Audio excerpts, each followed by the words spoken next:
At Mental for Moto, our mission is to give the unsung heroes of Aussie motocross a voice. From grassroots racing right through to the biggest events in the country, sharing the stories you won't hear anywhere else. If you're interested in the advertising packages that we have available, or just want to show your support, please check out our website, www.mentalformoto.com, and we can tailor a package to suit your needs. Now, let's get on with the show.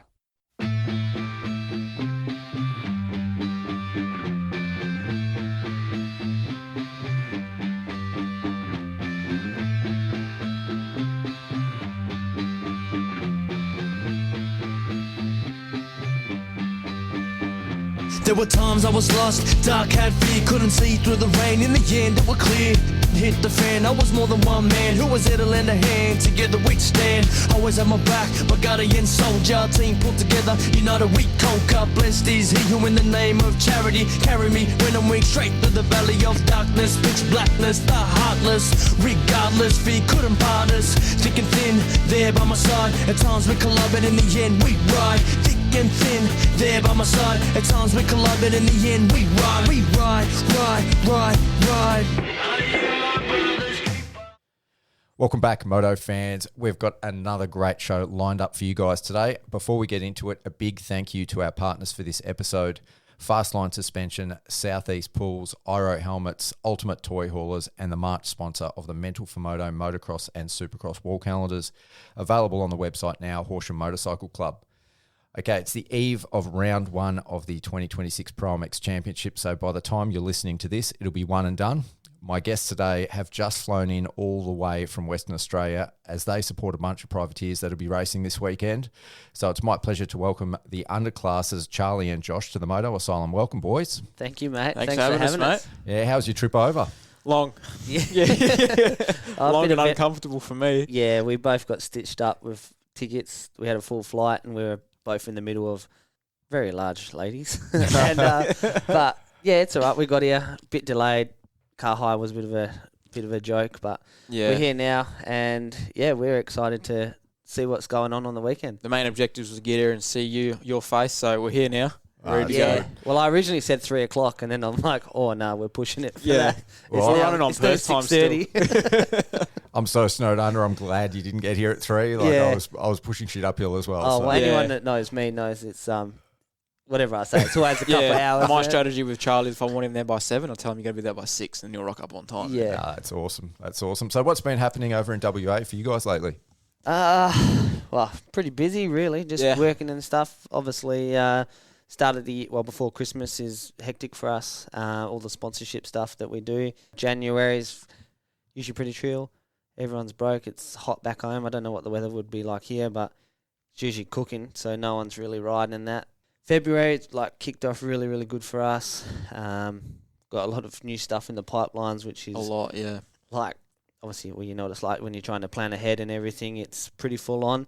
We have one big race back home. Yeah, Best in the West. That was just our first Open of the year. That was sick to see a lot of talent, especially obviously the new team coming out of WA, the Berry Sweet Yamaha, Regan Duffy and Sonny Pellicano. Those boys have been putting in the work, and to see them the other week at the local was sick. And a lot of WA OG All-Stars that kind of come out the pipe works for that one. Caleb Gross-Hughes, Matt Fabry, Josh Adams, a few other big names. Yeah. That was sick to see them back out there. But yeah, I think there's a fair bit of talent that was shown at Best in the West, and they've come over here showing that they've got a point to prove and to show that they're here to put on their A game. We've got a nice little influx of WA riders coming over at the moment, which is nice. Obviously, I'm a proud West Aussie, so it's good to have the younger kids rolling through. And yeah, the first year's always tough. Second year's better. Third year's going to be good. So for a couple of the boys, this will be their second year.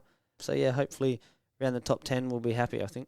No, that's sick. So Sonny's stepped up to the 450, hasn't he? He has, yeah. Well, he raced our state title on it last year. Yeah. Yeah. He won the title, didn't he? Yeah. Pretty sure. Yeah. Yeah. But yeah, he stepped up onto the 450 and he's adapted to it well. He's even the other day he's a pretty long dude, pretty fit and strong. So he's keeping Reginald honest. Yeah. Sick to see. Yeah, no, he's a good little rider. So it's nice to see everyone coming over. There's a couple of 85 kids coming over as well. So,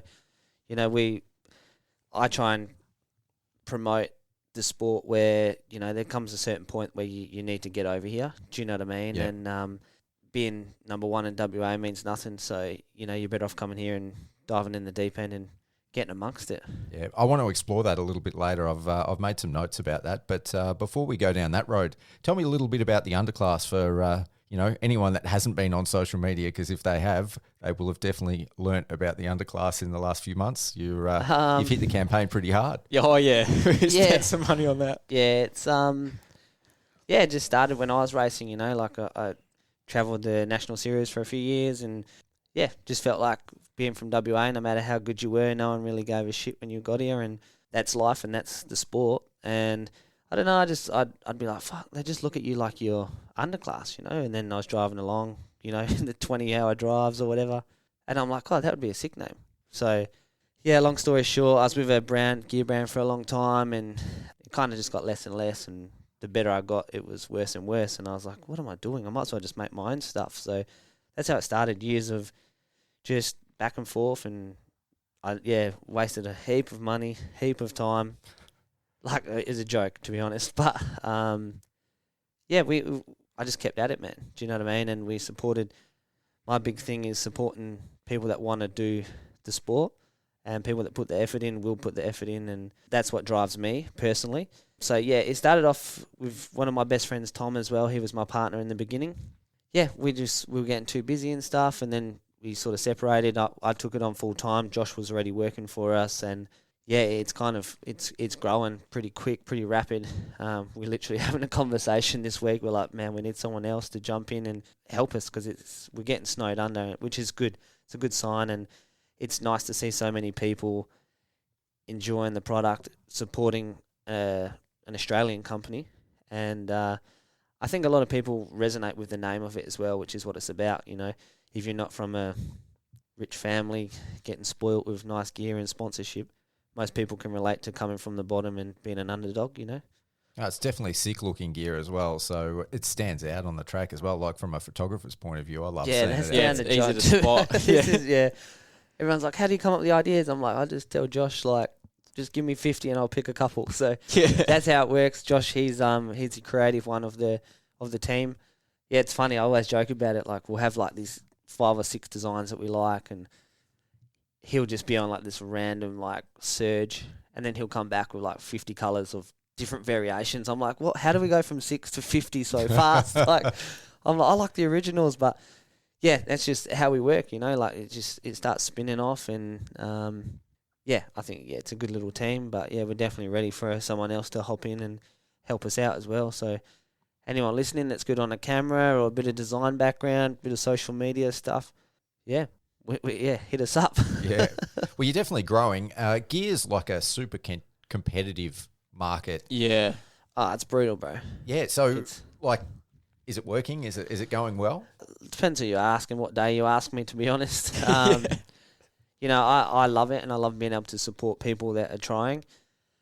From my wife's perspective, it's not worth it. Do you know what I mean? It takes a lot of time, like the amount of hours that we spend. It's a grind, yeah. It's and you know, like you've done the same thing. It's a lot of work, not any money. You know, it's been how long is it now? 6 years, and I've never paid myself out the business. Like, everything's just reinvested. Yep. Employing Josh to be good at what he does, you know, with the videos and everything, outsourcing media and giving other people jobs in the industry, which is sick. So shout out to all the video guys that we have as well, which is pretty important for us, because where we are, it's so hard to get to the races, right? Like, it's nice to have relationships with other videographers, and they can do the video, and Josh does the editing. Yeah. You got Benny from Film Op doing a bit this week. Yeah, we got Benny. He's a good dude. Yeah, he's helped us up a fair bit the last couple of weeks with a couple of rounds, a bunch of photos, stuff like that. JA edits, Jaden, he's a weapon. He's helped us out heaps, especially in Darwin last year.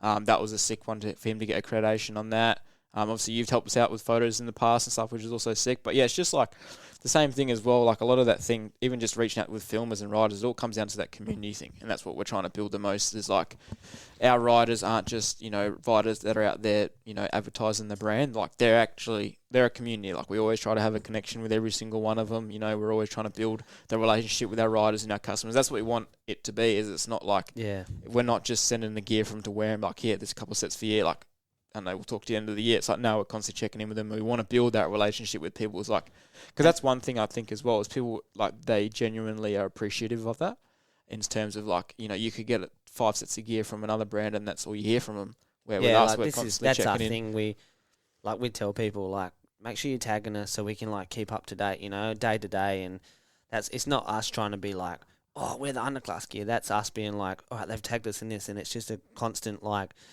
that little bit of communication means so much next year when we go back to it, and having those little conversations with families and stuff like that means so much. And all of our riders as well are a big part of the brand's development and the gear's development.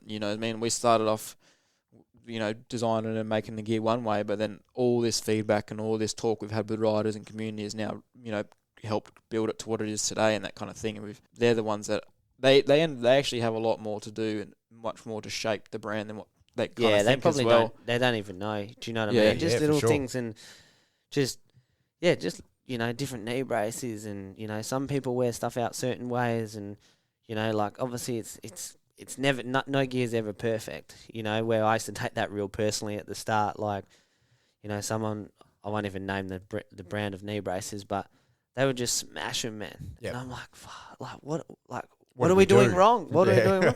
And then the thing with us is we get our colours, we run through different cuts of pants, different materials of the same. So to start the year, we probably have 20 sets of pants that we luckily we have one rider that's very rough and like, yeah. A good test dummy. He's brutal, bro.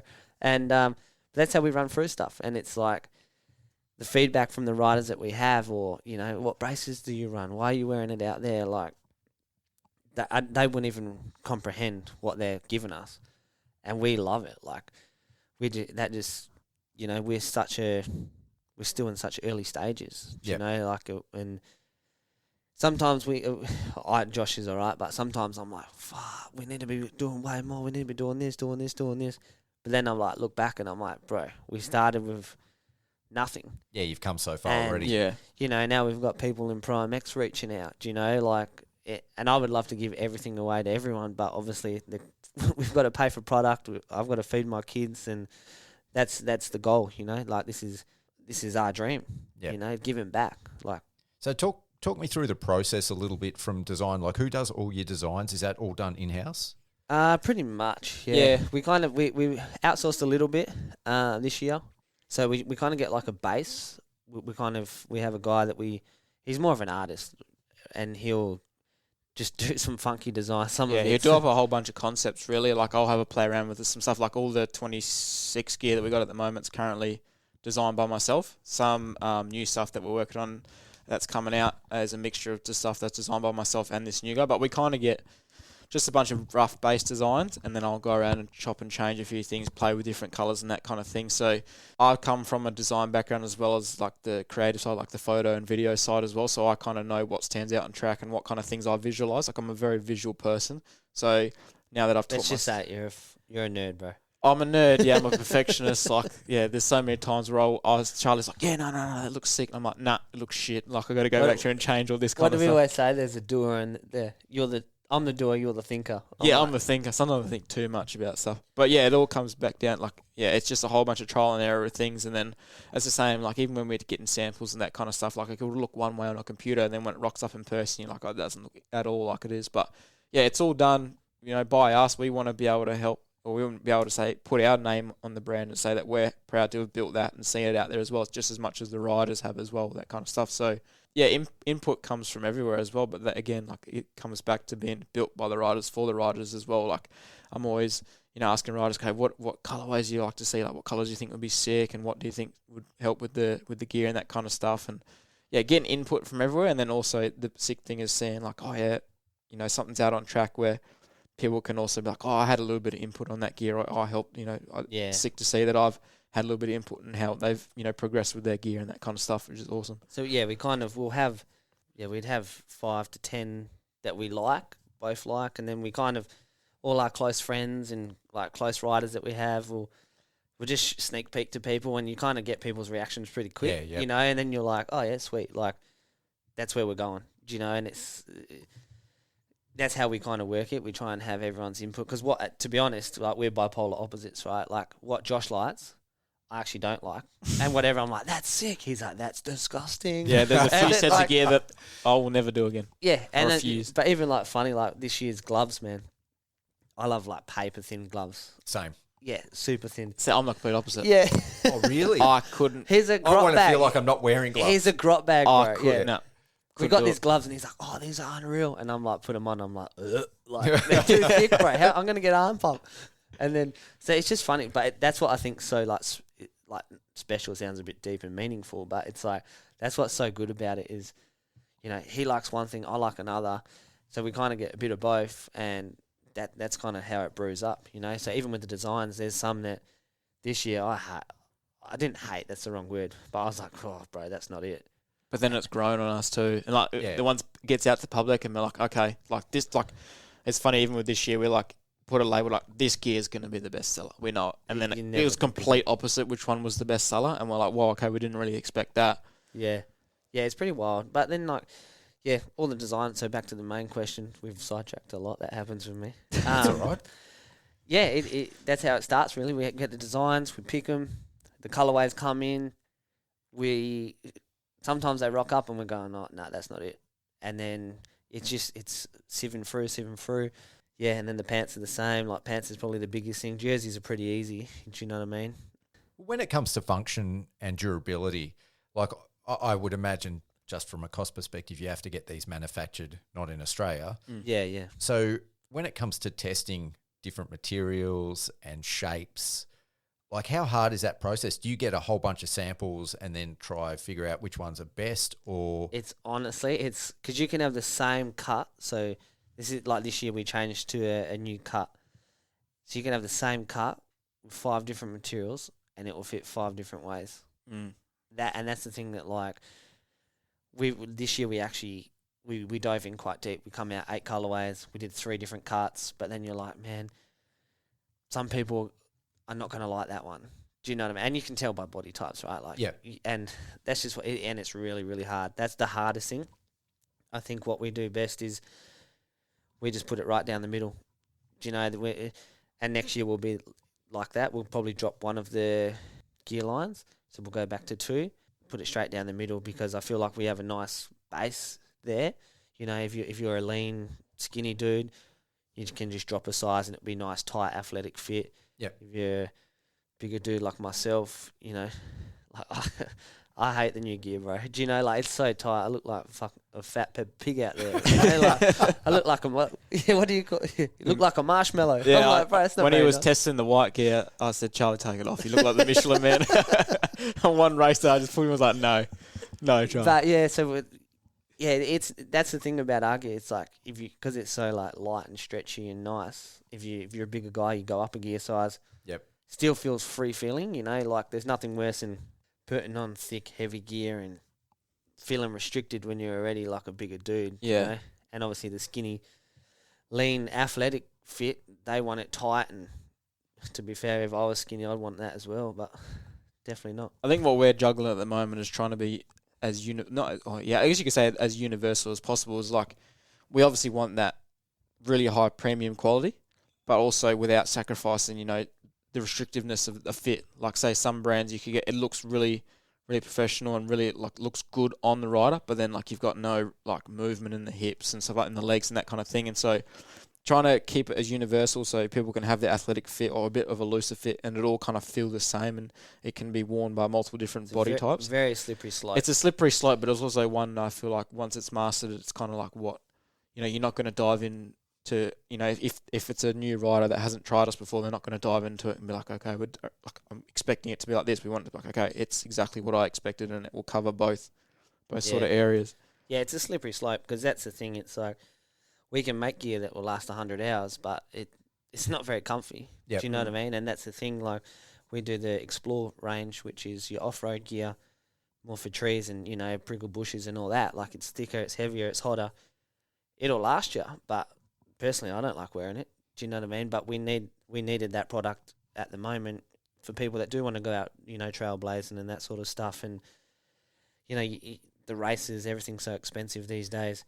We need to have a top of the line gear brand that lasts, but then if it lasts too long, it's not comfy, then they don't like it, and then it's shit already. Do you know what I mean? Like, we're big on, we want people to put it on and love it. Wow, Yeah, this is nice. straight away. And you're not going to get the whole season out of it, but it's a nice product, and if riders feel comfortable wearing it and they can move and they don't feel restricted, happy rider's a fast rider. Yeah.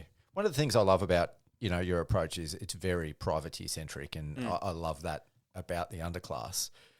But what's the goal? Like, obviously right now you're entwined and supporting a whole bunch of privateers.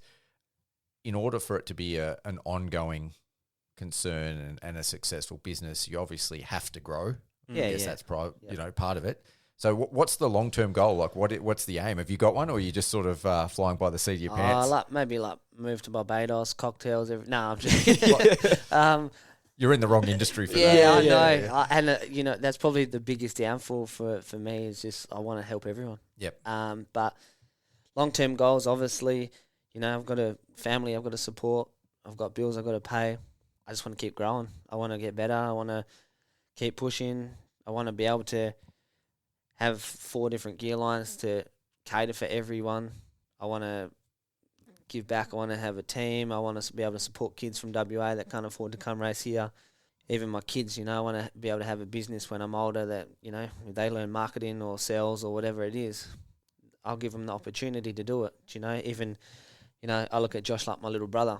If he wants to, one day come in and take over, whatever, that's what it is. I'm very big on relationships and having everyone involved. That's what it's about for me. So in the long run, obviously it's got to be professional, it's got to be profitable, but I want to bring everyone up with me while I do it. That's my biggest I think goal. having that part in helping someone's journey to achieve their dreams is also what we're about as well. Like, there's a couple of guys that we've watched across along the line, and just having that little bit of help with them and showing and being the support to them in achieving their dreams as well is kind of something that we love to do as well. Yeah, and everyone knows I love Cody, man. He's the best. Such a good dude. He's the man. Honestly, I tell everyone, I say, if you're like Cody, I'll help you out forever. And that's hand on heart. That's how I feel. Bigger things will come along for him, and that's what it will be. But it's to be able to. This is where the privateer thing comes back in. Like, I remember going to race and be like, "Fuck, sorry my language. Am I even going to be able to get new gear this year, or am I going to have to save $1,000 to get new gear or whatever?" So, being able to have these relationships and connections with riders, so they don't have to worry about that. Like, if they're good, they post, they talk to me, they talk to Josh, and they're from nice families and they're respectable. We'll help them forever, and that's the thing. I don't want riders worrying about having to pay for gear. Yep. I'd rather be the guy that they're like, "Oh, Creech and Josh have got us next year. We've been with them for years. We don't have to worry about supplying gear. They're going to do it." And that, for me, that's a big mental thing for privateers. They're always struggling to get to the races. They're always struggling to pay for tyres, entry fees, fuel. The list goes on. And if we can take a little burden off of them, we're doing our job, I think. Yeah, for a professional sport, it definitely costs a lot of money. Yeah, you should see me budget. It's blown out. Yeah, by a bit. I've got one of my good friends. He's a businessman, and I talk a lot to him, and he's like, I show him what I do and what we give away and stuff, and he's like, "You're crazy, bro. Like, what are you doing?" I'm like, "But you can't say no." You know what I mean? Like, I know the feeling. Yeah. And if people want to put the effort in, and they show me they put the effort in, and they're all about it, they're all in. Fuck it, why not? Yep. And that's the way I honestly look at life as well. Like, you've got to give people an opportunity to put their best foot forward. Yeah, and I think the thing that I've realised with my business, because I feel the same way. Like I just want to, if I had the means, I'd be doing what I do now and just shoot everyone for nothing. Like, That's how I feel. Yeah. Not everyone, because you do get some prop up. Yeah. Beep. But at the end of the day, like the thing that I've really realised over the last 12 months, you know, because I did it, you know, you've grinded it out hard, bro. Yeah, you know what I mean? But you pretend that it's like super successful, but sometimes it's not. Like sometimes you're going backwards, and the last sort of 6 months, it's going really well. And the thing that I've realised is that once you've got money in the bank, you can actually help more people. Mm-hmm. Yeah, that's right. And so it does go hand in hand. It's a necessary evil. It is, man. Yeah, 100%. So you have to focus on the business side as well. That's it. And then the same thing as well. Like that's going to allow us to do even more for the sport. Even more better, help more people, and it essentially is help people chase more of their dreams.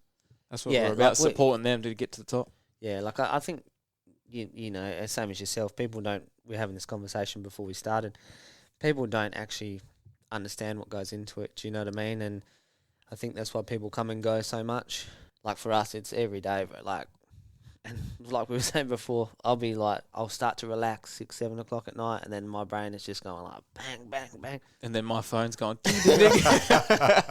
I shared something yesterday about it because, like I actually feel sorry for you, Josh. You're sort of my therapist at night time, but we put a lot in, man. We look at the business, we focus on it, and where's good, where's bad. We're just always trying to be better. Yeah. Make more money so that we can help more people, and Tell me a little bit about some of the riders that you're sponsoring for the Pro MX this weekend. Get the list out. Get the list out. Yeah. You know, last year was it's grown. It was for us. Last year was cool, man. Like I think we had 5 in MX3. Yeah, we had like Campbell Cad, Levi, Ryder, Jakey Hansen did a couple. Nate Shaw, he's a Vic boy. And I was like, man, how sick's that? We got 5 dudes on the start line. Like, that's unreal. And we were actually like, obviously we've had Cody for a few years, and having one person MX1 was cool. Like, we were like, this is sick. Yeah. Then this year has been like crazy, bro. I think we got like 18 riders this weekend. Yeah, which is lining up, which is unreal. It's sick, you know, and it being able to see that, what does it say? Not tomorrow, the next day is going to be really, really good. Is that, like, you're obviously a very humble person. I can gauge that straight away. But is it a bit of a pinch yourself thing? Because I know when I see like a Mental for Moto logo on a bike, I'm like stoked. It doesn't matter whether it's a kid on a 65 or, you know, someone in the MX1 class. But is that what it's like when you see your gear out on track now? I think sometimes we don't even have time to even take it in sometimes. Like you see it out there. Yeah. But for us, it's just... Yeah. I kind of like... I like actually meeting the families at the tracks. Yeah. Like even at Darwin was sick. Like, oh, hey, I'm little Johnny.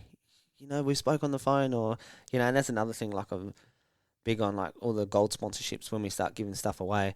I actually like just calling the kid up. Like, so I'll speak to the parents. I'll be like, can I speak to the kid? And I'll talk to him on the phone because I'm like, man, if little Johnny can't talk, how's he going to help get anywhere? You know what I mean? So.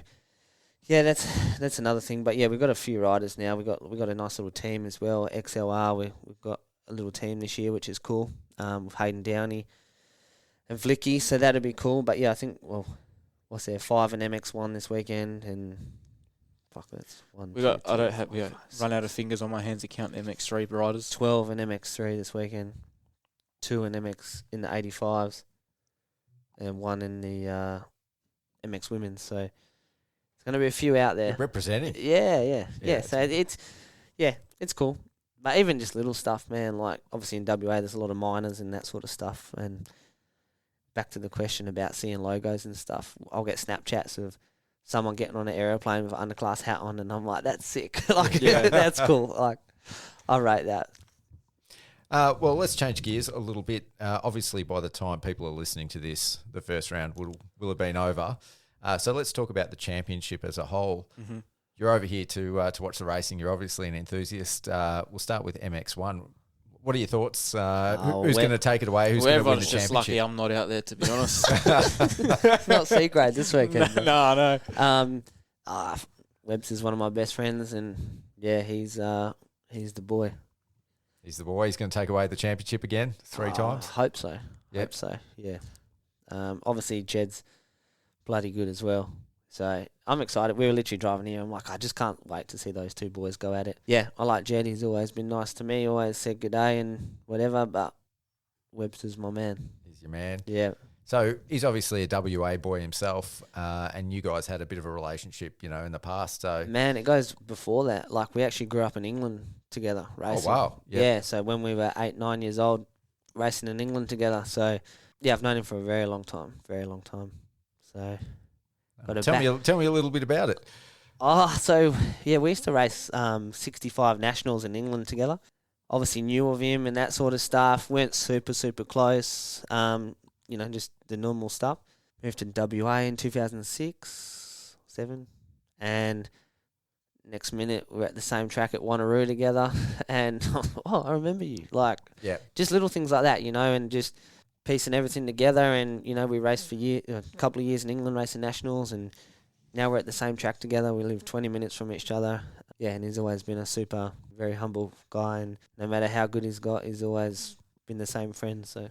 Did you guys battle when you were racing together? You used to smoke him, eh? Well, I'm a couple years older, so yeah, like maybe 125. I actually think I broke his wrist once at Chidlow.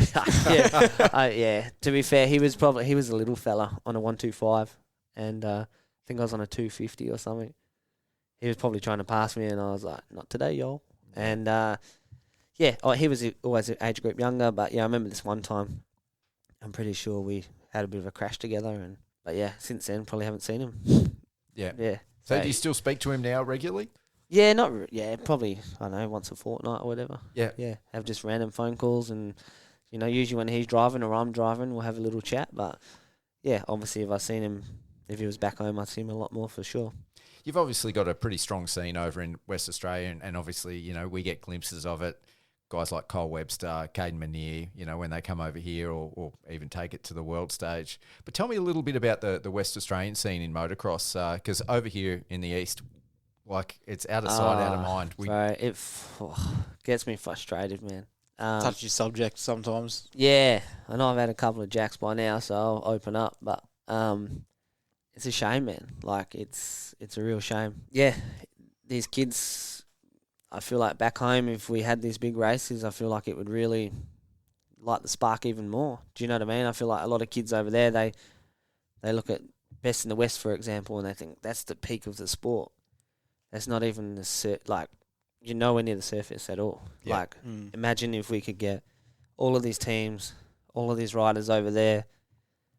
Because WA, you can probably look at the stats, WA always has the biggest crowds. This is what, WA is crazy. And, I just think that the little kids there, they're the ones that are going to miss out, man. Like, they don't get to see how big the sport could be.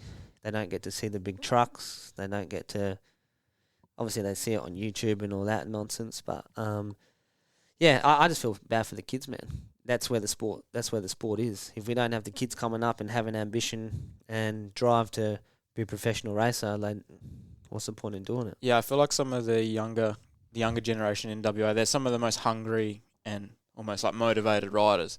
But I feel like until they can get sort of like a glimpse of coming over here and doing a few nationals and getting the taste of, the national scene and the East Coast scene, that's, when their hunger will spike or it'll crash.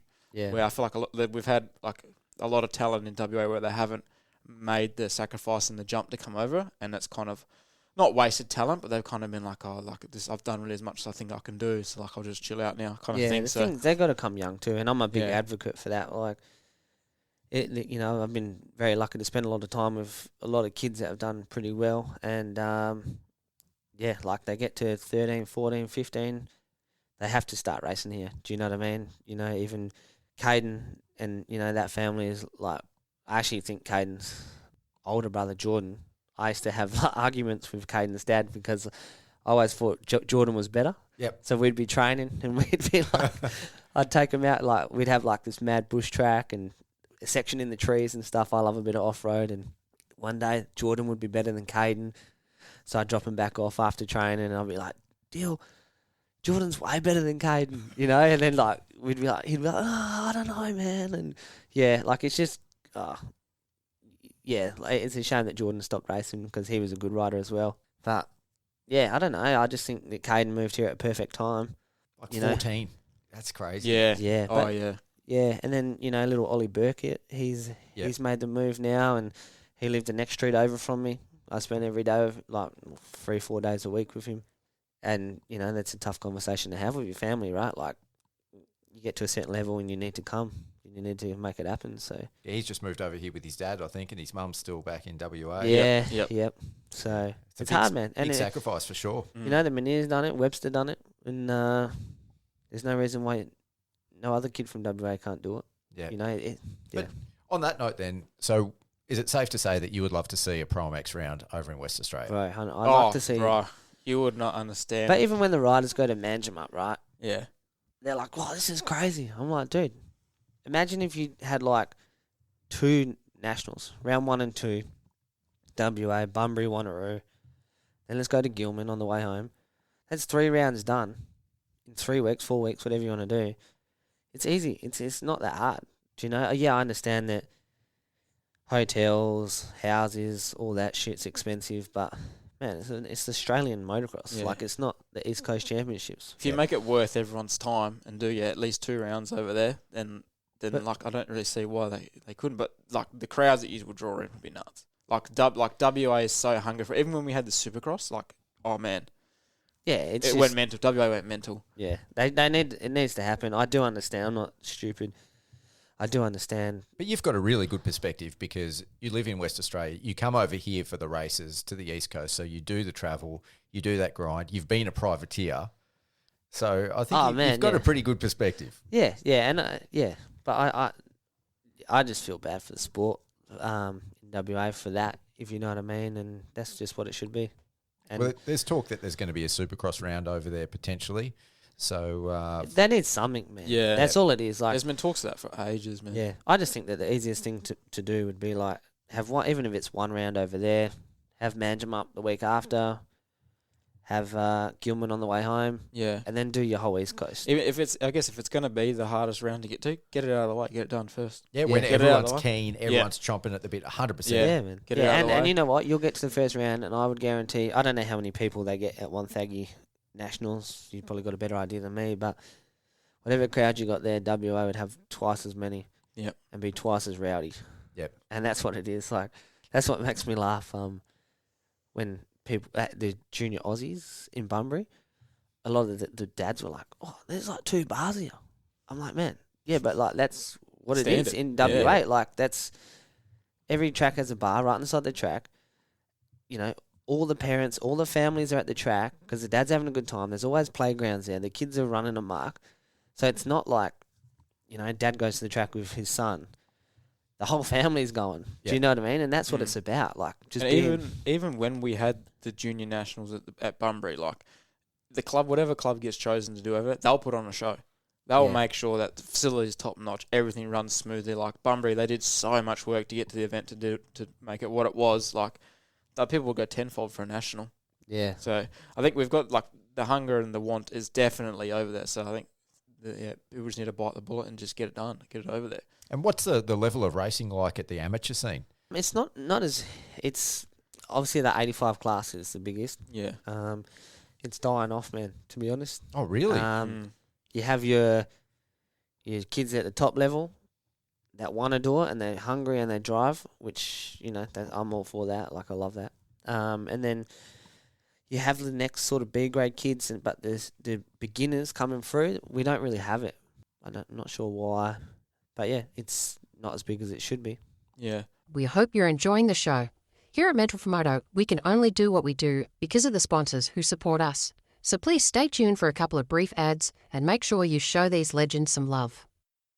Are you getting arm pump, fatiguing after just a few laps, or feel like you're often fighting against your bike? Today's motorcycles have been designed and built to suit a broad range of riders, conditions, and riding styles. This one-size-fits-all approach, however, means that when it comes to your own riding, your bike is often not handling and performing at its very best. Whether you're a weekend warrior or an elite-level racer, Fastline Suspension will help you unlock your riding potential by ensuring your bike is set up perfectly for your specific needs. And with the right setup, you're guaranteed to go faster, fatigue less, and ultimately have more fun riding your motorcycle. So what are you waiting for? Contact Adam at Fastline Suspension now. Fastline Suspension, set up for maximum performance, precision tuned for you. There's nothing more refreshing after a day at the track when you're sweaty, grimy and exhausted than taking a dip in the pool. Southeast Pools specialise in building high-quality fiberglass and concrete swimming pools across the Peninsula and Gippsland region and offer a range of designs to suit every lifestyle, yard size and budget. So pick up that phone, give Trav at Southeast Pools a call today and be ready to take the plunge this summer. Hero helmets have won over 125 motorcycling world titles with world-renowned superstars including Antonio Cairoli, Jeffrey Hurlings, Martin Muscan, even Jason Anderson. From the world stage right down to the grassroots motocross scene, Arrow is the title sponsor of the Gippsland Motocross Championships and even supports up-and-coming local legends such as Memphis Stravina and Zayn McIntosh. As one of the lightest and safest helmets on the market, when it comes to protecting my most important asset, I choose Arrow as well. To check out the range of Arrow helmets, head into your local dealer today or click the link below to visit the website. At Mental for Moto, our mission is to give the unsung heroes of Aussie motocross a voice. From grassroots racing right through to the biggest events in the country, sharing the stories you won't hear anywhere else. From the privateer chasing the dream, to the junior rider who's pushing for their first win, the mechanic who works late into the night to get the bike ready for race day, to the track builder who turns a pile of dirt into a work of art. This is the beating heart of our sport. We're able to bring these stories every week to thousands of Aussie moto fans thanks to the generous sponsors who share our vision. If you're interested in the advertising packages that we have available, or just want to show your support, please check out our website, www.mentalformoto.com, and we can tailor a package to suit your needs. Now, let's get on with the show. Premier class back home as clubman. Bro, that's my favourite That class to watch. class. You want to see a stacked class, but you want to see some action-packed racing. I bro. literally, Any clubman. I love that class. race. First lap's just hectic. Especially at like Wanneroo or something like a hectic sand track. Just watching Seagrave's my favourite. But, yeah, it's not as big as it should be for sure. But then I think society has a lot to do with that as well. Do you know what I mean? Like, obviously back home, so here it's been like it for a long time. Back home we used to be able to join the club and then you get a key to the track. You go 365 days a week with your club membership. So everyone could ride at any time, whenever. It was easy, where now it's more like here where you have to get, the club has to open it up under a permit and all this stuff. And I think that turns a lot of people off as well, which is a shame. But then when I try and enter a race and see riding it, I also understand because it's hard to navigate. So I think there's a lot of things that the governing bodies could do to help get the influx in. You know, there's a public ride area just down the road from Wanneroo, literally 1K. And you go there on the weekend, it is out of control. Packed, yeah. It's a national. Yeah, it's wild. And, you know, bike sales in WA are, you know, we have probably 3 out of, you know, we have the Yamaha, Cully's Yamaha, Bunbury KTM, West Coast Honda, Perth Husqvarna. They're all national selling bike shops. Yeah, and Bunbury KTM won 2 years in a row, #1 dealer or something. Yeah. So it's they're selling bikes, but they're not going on the track. Yeah. And that's a problem. Do you know what I mean? Because then you're getting the illegal riding, you're getting all this stuff where this is where the state bodies need to step in and be like, all right, this is how you join the club. You know, we'll run you through it. You know, even if you get, out of those 50 people, if you get 10 more kids on the track, that's a win, right? Like, that's what we're after. So what's it like at the entry level over there? Because over the last month or so, I've actually had this conversation a lot, and I'm starting to beat this drum more and more. Like when I started racing, we had 2 gates of 60s, and you had to qualify at club level. I love this conversation. It was nuts, right? And now we've got barely any clubs doing club races. And even at the regional level, which is now the beginner level, they're prepping tracks like almost to a national spec. They're getting ripped. They're getting mega rough. And I've had this conversation with some of the officials that if you were to rock up for your first ever race, you wouldn't get around. No. Like, I'm not a great rider, but I can go to a ride park. I can jump all the jumps. And some of these tracks at a regional race, I would struggle just to circulate, Yeah. let alone race. You'd be traumatized. Well, I think one thing as well in WA is we don't have any ride parks. We Yep. used to have a couple. We don't have any, so it's kind of hard for some people to kind of jump and get on the track. Like the best thing we've got is a couple. We like some clubs put on ride days every now and then. But even then, like ride days, all the top guys come out, everything. So it gets super rough. Like the tracks get gnarly, and then if it's like someone's first time coming out to ride it, they might come to Wanneroo, and Wanneroo's obviously notorious for getting super rough, and they'll leave them like stuff that I'm not racing much if it gets like that. So like it's same with- hard. Yeah, it's, there's it's not really really hard. And I remember when I moved from England, I was in D grade. Yep. On 85 small wheel. That's how many people there were. And now you're like, I think at Best and West they had like 30 on the line, maybe, which is still a good number, right? Yeah, that's but a pretty big number for us. there's no like, back then it was A grade, B grade, C grade, D grade. Now all the little Johnnies are A grade because they're all in the top 10. Yeah. Caters for the good accomplished races. Yeah, now. yeah. But yeah, and I think the ripping of the tracks and stuff's totally different for us because we have rough sand tracks or we have concrete. There's no in the middle. Give me concrete.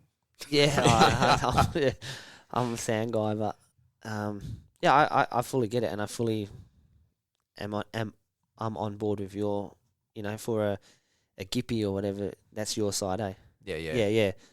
Like they've just got to be like nice, watered, little groom, little till up, and that's what you want, and that's where you want your weekend warriors. You want them to get involved in that and leave there going, oh, I want to race the next one. I want to race the whole series, and that's how our sponsorship stuff works. Like, if you tell me that you're going to race every state title for your state, I will help you out a little bit one way or another. And that's what I'm big on. Like I'm trying to get people at the track. I'm trying to, we've actually got a couple of cool things hopefully coming on next year. Yeah. Gonna do some events. Even better. Actually, yeah.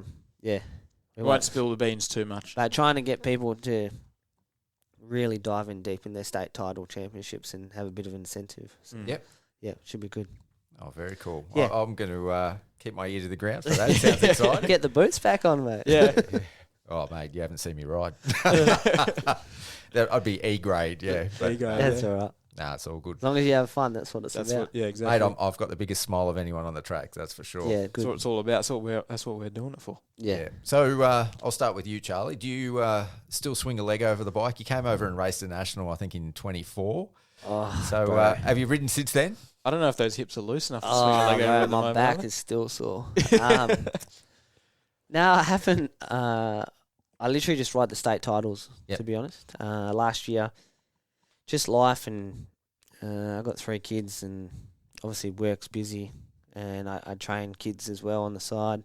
So yeah, I don't really get on the bike much, but yeah, last year I raced every state title. I was dumb enough to do 2 classes, Pro Open and Vets on the same day, which was, I don't know what I was thinking, with no training at all for the last 4 years. Going on muscle memory. Oh, bro, it's bad. Yeah. I said Charlie 1 down 4. I remember that. Yeah, it was bad. And I think I ended up 4th in Pro Open and then won the Vets. Oh, that's which was- terrible. That's really terrible, man. Yeah. Nah, but the worst one was actually Bunbury. I was in 3rd in MX1. Yeah. And my dad had a heart attack like a few Oh. weeks before. So he couldn't come down and spanner. So I'm like, yeah, sweet, all good, I'll be fine. But there's only one race in between the races. And I've done my Vets race, come in, had a quick drink, gone back to the line, forgot to fill my bike up, and I'm 3rd in the championship, and my bike's cut out last lap, and I'm like, I've had to pull over. I ended up getting 4th in the championship because I stupid. Dad I wasn't forgot there to Yeah, use a Dad. quick fill, Yeah. How inconsiderate. Miss you, Dad. Yeah. Well, he's still alive, bless him. No. But I've just been so busy. We were talking about it again today. I want to start riding again for sure. I haven't ridden since September. Yep. So it's going to be a rough few first rides, that's for sure. But It I just always love it, man. I literally, like, where we live is so beautiful. I can just ride out. Mm. I can go for all day. Yeah. I live 10 k's from the coast. We have coast tracks the whole way up. Yeah, we're pretty lucky.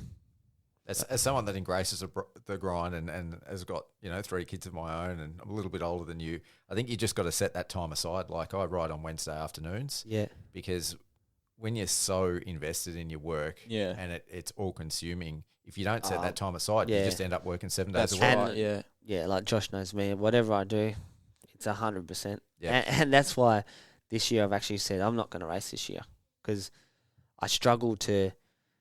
Because even when I was racing the state titles, whatever would happen on that day, the next week I'd be like obsessed with training. I'd be like, I need to train. What am I doing? But then the second week I'd be like, oh, I haven't done any work from last week because I'm like so focused on that. So this year I'm like, I need to just focus on the business. I need to like really push this, and you know, this is our year to really break out, and you know. But give yourself some time as well. Yeah. And I literally, what's it been since 3 months, 12 weeks, and I'm like, I need to get on the bike. You said my missus is sick of me. I'm a psycho at home because I'm just. I just need to get out. I haven't you even said played on the golf, way here man. that your goggles are still dirty from the last state run, which was who knows when. Yeah, September. But yeah, I do need to get out, bro, for sure. Yeah. But I still love it. Even love taking the kids to the track and riding. And my little fella, he's 5. He's like on and off, but when he's on, I love it. You know what I mean? I don't care what he wants to do, if he wants to race or not. I just want to see him on a bike and hopefully one day be able to go for a trail ride with him, man. You know, that's I feel like I'll be one of those 60-year-old men on the start line, telling Shazza to relax. You know. I just love the sport, man. I love riding. I love being around bikes. I love everything about it. So you're 31 now. We're going to see you at a Pro MX Vet National at QMP this year. I wanted to go last year. Yeah, I really did.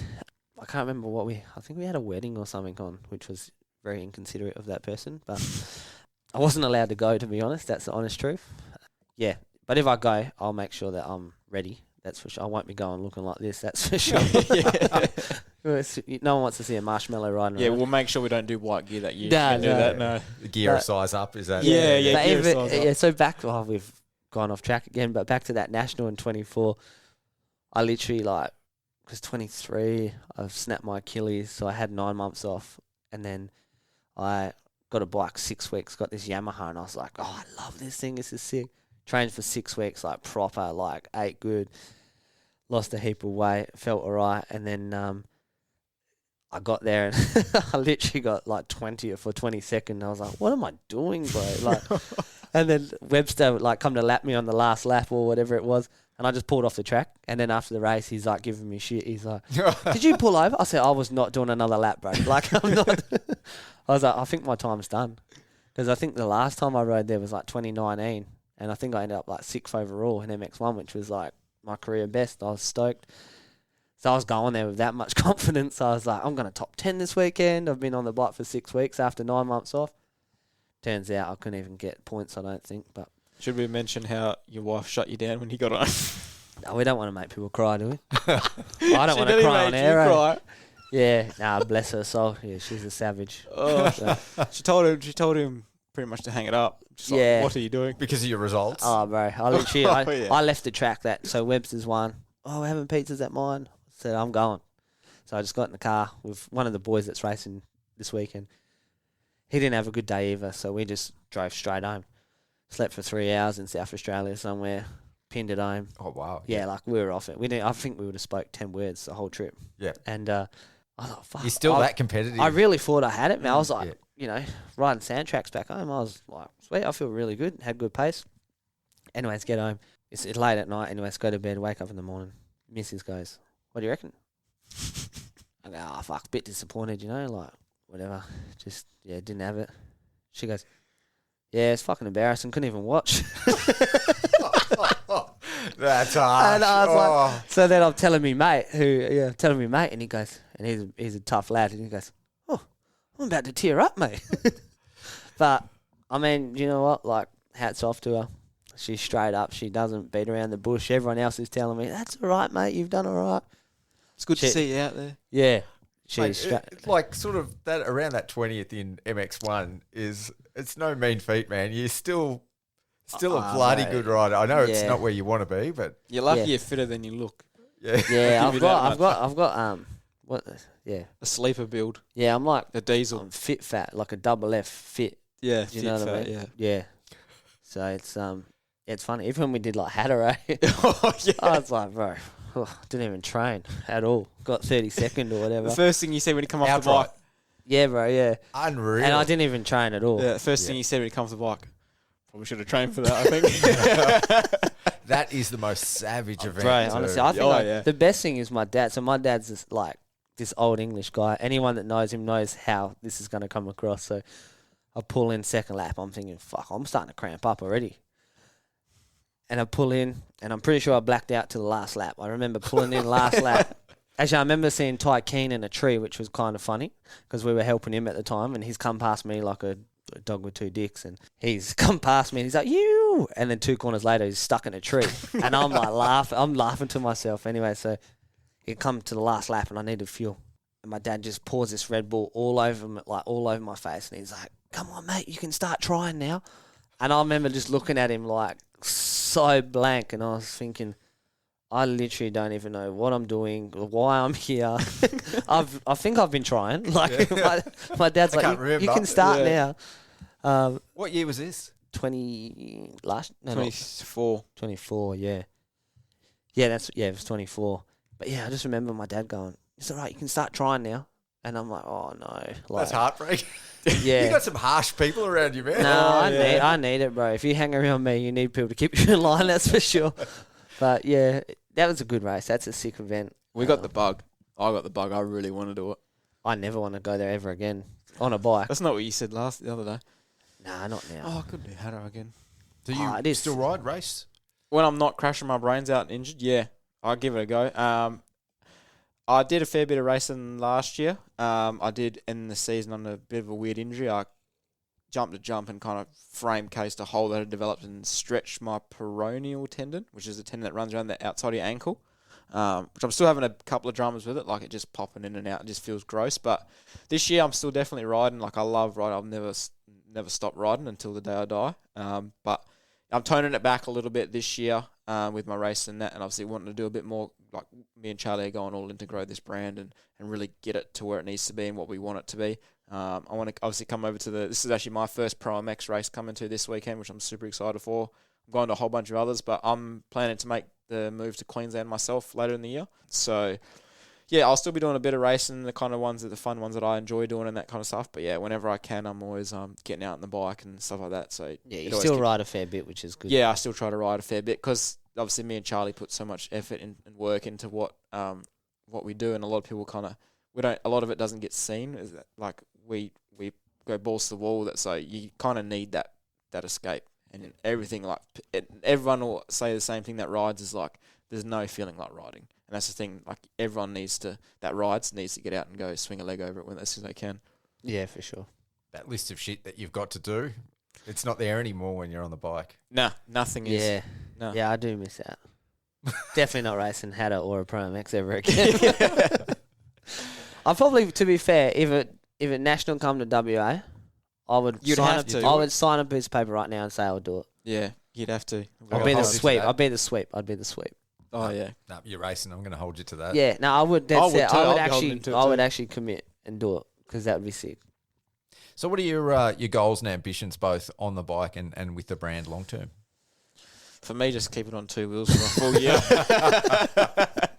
It's so funny. If people watch Josh or see Josh's videos or his photos, it looks perfect, bro. Like, you watch him and you're like, oh, it's so good. I'm the guy you like look pro, go slow. That's me. Yeah. Like, I look factory, if but you're getting the likes, you're getting the ladies, though. That's what it's about. I get a couple likes with 0 ladies. Yeah, it's yeah, I want to get back on the bike this year for sure. Do a bit of riding, whatever it is. I do like getting back on the bike and showing the boys I train sometimes if I'm feeling it. How a big old dog can roll, you know. I love that. Like, just surprise them a little bit. I just love it, bro. And then just get back in the car on the way home. Just start feeding them, you know. Like, what, you think you're going to be a professional and you can't even beat a fat 31-year-old? Like, what's going on, man? Like, just got to light the fire a little bit for the kids, you know. So yeah, you're like the VN Commodore with a 460 big block under the bonnet. Yeah, I just love it, eh? Yeah, I just love that. So yeah, goals to get back on the bike and do a bit of riding for myself, really. Find the love for it, and the work is to grow it. Would you go international? I think it would be stupid to say that's not the goal. We're definitely planning to test the waters. We've got someone that we're talking to at the moment as well. To distribute our gear in New Zealand, which would be cool. So that'll be a nice little stepping stone for us. And just kind of see how the market keeps rolling and, you know, keep supporting the racers that want to do it. And, yeah, I think it's what's the word? Inevitable. Yeah. It'll happen, for sure. but we need to look after our own first. I think as well, like every new goal that we've set and that are working towards, we always know that there's going to be a whole bunch of new challenges that'll come out of that. You know, whether it's, just, crossing the channel to go to New Zealand or eventually getting into the US, like there's going to be a whole bunch of challenges with that. And we're technically going into it blind, we're testing everything, we're doing everything on our own, we're figuring it out as we go. But that's the thing we kind of love about it is like we know that we're progressing and it's growing when we're getting a bunch of new challenges heading our way, and that's the kind of thing that we're chasing as well as with the growing it. Is just seeing what kind of challenges come our way, and then what and the benefit that we can help. With the leaving an impact on the sport and seeing someone achieve their goal, and we can say okay, we had a little bit of. We gave them a little bit of support to get to that goal. That's one thing that we love to do as well. So yeah, that's it. Leaving our mark on the sport is what we want to do. Yeah, and that's the thing. Like you could feel overwhelmed. You can get down and feel like you're behind the wave, and we ask for the pressure. So you've got to get on that board and get in front of the wave and paddle like. I won't swear again, but yeah, just you got to be in front of the wave. You know what I mean? And that's all we're trying to do. We're trying to just set everything up, make sure that we're ready for it, and when it comes, we'll paddle and we'll get on that thing. No, well, for someone that's around the sport, you say you want to leave your mark. You are leaving your mark. I mean, it's not going left unnoticed. a couple of collarbones. Yeah, there's a couple of peaks at the tracks and whatnot. Plenty of marks out there. Yeah, I just know on a Sunday arvo, if I'm getting a phone call from Josh after a race, I'm like, this isn't good. Yeah. Fantastic. I called you before I called Mum, but hey, just They're letting you know I'm not working tomorrow. Yeah, no. I've done my 7th collarbone and shit. But yeah, no, that's all good. I thought sand was meant to be soft. Still. It depends how hard you like the pace that I'm moving at. It's like concrete when you hit it sometimes. Yeah, no, that's all good. All right. Well, thanks for coming in studio. Before I let you guys go, is there anyone you want to give a shout out to or to thank? Just everyone that supports us. Everyone that helps us, get our vision out there as well. Those are people that we really like to thank. People that give us a chance, and the ones that have also helped, give us their feedback to help us grow. They're the people that we take our hats off to, and that we thank, because without them, we wouldn't be where we are today. Like our brand is built by the riders for the riders. You know what I mean? Like every rider that we support and every rider that we talk to. Every rider that gives us feedback helps us grow the brand to support more and more riders and to, again, leave our mark on the sport. So that's I guess who we're really, really thankful for.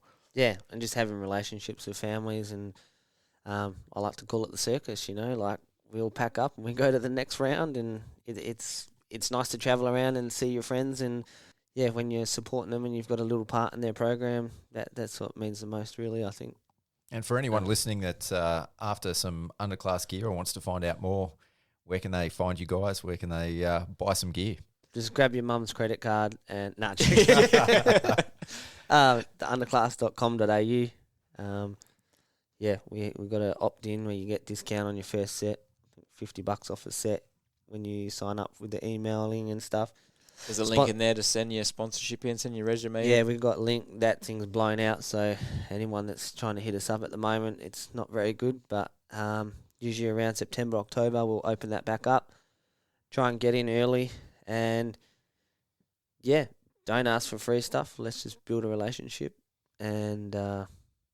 Good advice. Let's help you go racing. You'd love that, eh? Yeah. Oh, bro. Can I get some photos for free now? Yeah. Like my favourite thing, Kelly tells me off all the time, my wife, she goes, I get these messages and it'll be like, hey man, I race Gippy's C grade 125. Can you give me some gear? And I just reply, do you work for free? And Kelly's like, you can't write that. I'm like, well, if they're over 16, they should understand the concept of money, right? Like, and it's not like I grew up on a building site. If I went and did a job, that was my time. Where now we have to outsource the product. We're paying up front. We have to wait months for that to roll back in. Rah, rah, rah. And I was like, man, I just got sick of it, eh? So a few of them, I just start stirring them up.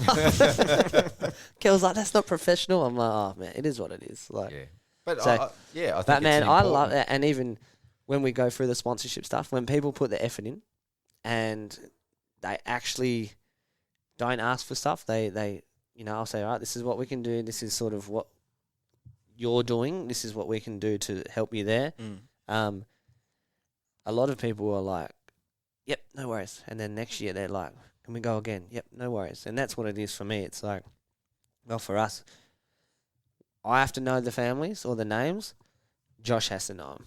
Do you know what I mean? Whether it's me or him, it doesn't matter. But someone in the company is going to have a relationship with his family and these people. And they've been with us for a couple of years now. In 10 years' time, when this thing is like popping off, we'll still remember them and we'll still help them, you know? And that's the thing with us. You're never forgotten. No, and if you can... It's not a transactional And thing. people don't understand this. Like, people always ask me, how do you get like helped out when you race? Like, man, I've had the same sponsors for years and years and years and years. And end of the year, I always send them a nice present. I always... Just the little things, you know. It's a relationship. Yeah, and that's what it's... People don't... Even that had a bike. So that bike was built by Maxis and Motorex. That was probably a $30,000 bike that I rode. I didn't pay for it, but they stepped up and they did it, and it's... But the reason they did it is because I've always done the right thing and always given back to them, and, you know, even little shit when they got to move tyres out of the warehouse or whatever from the sea container and I'm there, I'll do it. Like, and that's a big thing for people, even for yourself, like your business, is when people show appreciation, they're humble and they're nice and they're respectful. You don't mind going out your way a little bit for them, you know? Yeah. 100%. The relationship's one thing, but if we can see that you're putting the effort in, we'll return the favour and put the effort into you. Yeah, bro, for sure. Yeah. Oh, fantastic. Well, thanks, boys, for coming into the Moto Asylum. It's been a blast having a chat. And, thanks for you having us. for It's a bit of a rush, but we got here. Yeah, we got it done, and we Unreal. appreciate it, mate. And we personally love what you do as well, all the stuff that you do for the privateers, and I think that's how this come about, I think, wasn't it? We were like, yep, sweet, let's do it. Yeah, I appreciate it, mate. And that's what it's about, man. Like, we don't have people like us in the sport, you know, and there's hundreds and hundreds of them that make the privateer pits on the weekend. Yep. And if they're the backbone of the if sport. we're not there, no one's there. You know what I mean? So, big shout out to all the privateers that spend their money and work hard during the week. We appreciate it, and We've got your back. yeah. Thanks, boys. Just stay away from the Underclass boys this weekend. I've got a few bets for whole shots, so we keep them clean. Yeah. Well, that brings us to the end of this episode. If you like this episode, make sure you give us a positive review on your favourite podcast platform and subscribe to Mental for Moto so you don't miss out on any of our upcoming shows. Thanks to our partners for this episode, Fastline Suspension, Southeast Pools, Iro Helmets, Ultimate Toy Haulers, and the March sponsor of our Mental for Moto motocross and supercross wall calendars, Horsham Motorcycle Club. And most of all, thanks to you guys for listening. On behalf of Mental for Moto, I've been your host, Pete Wolf. Until next time, see ya. See you later. Thanks, mate.